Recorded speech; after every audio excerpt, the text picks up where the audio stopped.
4 এবং রুলসের 46-এ আমাদের একটি বিধান আছে যে আমরা যে কোনো স্টেজে যে কোনো পর্যায়ে যদি প্রসিকিউশনের কাছে মনে হয় যে কোনো মামলায় কোনো একটি ভাইটাল এভিডেন্স আমাদের লেফট আউট হয়ে গেছে, সেই এভিডেন্সটা আমরা এডিশনাল এভিডেন্স হিসেবে এটা আমরা টেন্ডার করার একটা সুযোগ আইনগতভাবে আছে। আপনারা জানেন যে আমি গত 23 তারিখে এই ট্রাইব্যুনালে জয়েন করার পর আমি প্রত্যেকটি মামলা আলাদা আলাদাভাবে আমি পর্যবেক্ষণ করছি। যেসব মামলাগুলোর ইনভেস্টিগেশন সঠিকভাবে হয়েছে বলে আমার কাছে মনে হচ্ছে সেগুলো আমি স্ব প্রসিকিউটরদেরকে আমি সেইভাবে চালানোর নির্দেশ দিচ্ছি। যেগুলো ইনভেস্টিগেশন আমার কাছে মনে হচ্ছে যে এই ইনভেস্টিগেশনগুলো আবারও হওয়া উচিত, সেগুলো আমি সংশ্লিষ্ট তদন্তকারী কর্মকর্তাদেরকে আমি সেইভাবে নির্দেশনা দিচ্ছি। এই মামলাটি আমার আগেই রায়ের জন্য ধার্য ছিল, কিন্তু আমার কাছে মনে হয়েছে যে এই সমস্ত মামলাটি আমার পর্যবেক্ষণ করা প্রয়োজন। সেই হিসাবে এই মামলাটি আমি সম্পূর্ণ দেখলাম। আমার নলেজে যেটা আসলো যে একটা ভিডিও রেকর্ডিং আছে যে আসামি চঞ্চল সরকার, না চঞ্চল চন্দ্র সরকার, তার একটা এক্সট্রা জুডিশিয়াল কনফেশন আছে এবং তিনি সরাসরি স্বীকার করছেন যে কিভাবে তিনি গুলি করেছেন, কিভাবে কি করেছেন, কার নির্দেশে করেছেন, সমস্ত কিছু তিনি বলছেন।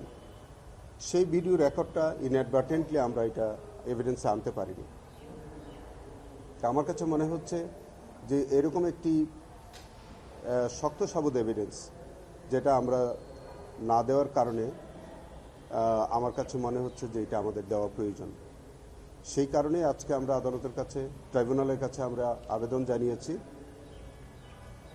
যে আমরা এই এভিডেন্সটা আনতে চাই, আমরা টেন্ডার করতে চাই। মাননীয় ট্রাইব্যুনাল হয়তো আমাদের আবেদন বিবেচনা করে হয়তো এটা একজন করতে পারেন বা কি করবেন এটা ট্রাইব্যুনাল এখনো সিদ্ধান্ত দেননি। আমাদের ডিফেন্স, হ্যাঁ, আমরা 4 সপ্তাহ সময়ের কথা বলেছি। ডিফেন্সের আইনজীবী সময় চেয়েছেন, তারা আসলে তারা কি বলতে চান। আমাদের বক্তব্যটা হচ্ছে যে আমরা একটা অ্যাডজর্নমেন্ট চেয়েছি। ইন দ্য মিন টাইম আমাদের হাতে যে এভিডেন্সটা আছে এইটা আমরা এই মামলায় এটা আমরা টেন্ডার করতে চাই। এত শক্ত ডকুমেন্ট থাকার পরেও এভিডেন্সটা কেন দেওয়া হয়? এটা তো নতুন না, এটা তো আগে থেকেই পেয়েছেন। এইটা আমরা এটা কবে পেয়েছি ঠিক আমি জানি না, তবে এটা আমার নলেজে আসছে খুব রিসেন্টলি।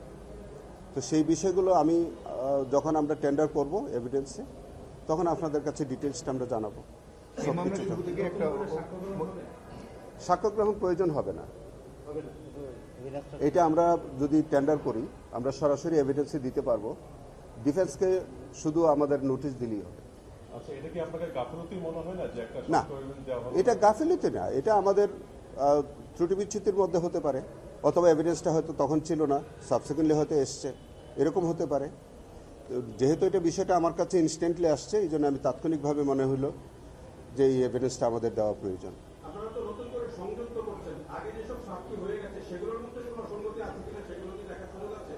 সেগুলো আমি দেখেছি, সেগুলো যথাযথভাবে দেওয়া হয়েছে। আমার কাছে মনে হচ্ছে যে এইটা আমাদেরকে ওই আগের যে সাক্ষ্যগুলোকে আরো স্ট্রেংথেন করবে। এইটা আমি স্পেসিফিক বলতে পারছি না, বলা ঠিক হবে না আমাদের। আমরা কোন মামলায় কি ইনস্ট্রাকশন দিচ্ছি, কি পরামর্শ দিচ্ছি, এটা আসলে পাবলিককে বলার কোনো সুযোগ নাই।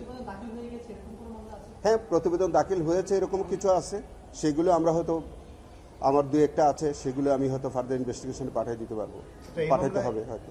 এই মামলায় একটা অভিযোগ আছে, শুরু থেকে একটা অভিযোগ আছে, আমার কাছেও একটা এভিডেন্স আছে। এখানে কল রেকর্ডে তৎকালীন মতিঝিল জোনের ডিসি হায়াতুল ইসলাম খান তার নিম্ন যে কর্মকর্তা আছে তাকে ফোনে বলছেন ওই চাইনিজ রাইফেল দিয়ে গুলি করতে।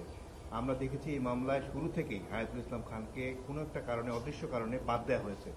তাকে এখানে আসামি করা হবে কিনা এটা আমি এখনো জানি না, ওই বিষয়টা আমার হাতে আসেনি।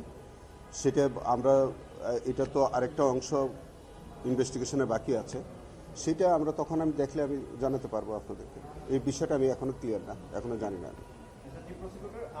আমরা আগে থেকে যেটা দেখে আসছি যে থার্ড ট্রাইব্যুনালের একটা কথা বলা হচ্ছিল আগে থেকে, যে এত মামলা দরকার হতে পারে তৃতীয় বেঞ্চে, সেরকম কোনো আভাস আপনার কাছে আছে কিনা?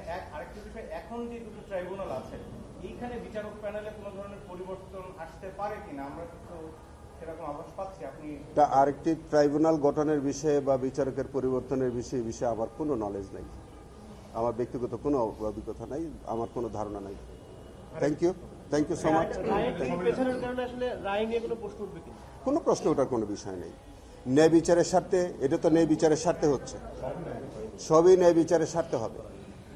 সেখানে মামলা অপেক্ষমান আছে, আবু সাইদের মামলা আন্তর্জাতিক অপরাধ ট্রাইব্যুনাল 2 এ, সেটির ব্যাপারে কি আপনি নতুন করে দেখছেন কিছু? না, সেটা রায়ের জন্য আছে, সেটা আমি দেখছি, কিন্তু আমার মনে হয় যে এটা যথাযথভাবেই হয়েছে যতটুকু আমি দেখেছি। সেটা বিচারকের হয়তো রায় প্রস্তুত করতে সময় লাগছে, এছাড়া অন্য কিছু না। আমি জানি না, এটা আমি জানি বলতে পারবো। Thank you. সবচেয়ে গুরুত্বপূর্ণ আসামি ছিলেন শেখ হাসিনা, তো নতুন সরকার আসলো, আপনি নতুন দায়িত্ব নিলেন, তাকে ফেরানোর ব্যাপারে আপনার দিক থেকে কোনো পরামর্শ সরকারকে দেওয়া বা কোনো উদ্যোগ নেওয়া হচ্ছে কিনা? আমরা উদ্যোগ নেব, তাকে আনার জন্য আমরা যথাযথ উদ্যোগ নেব। Thank you. তাকে তো বহুত লোক বোঝা যায়।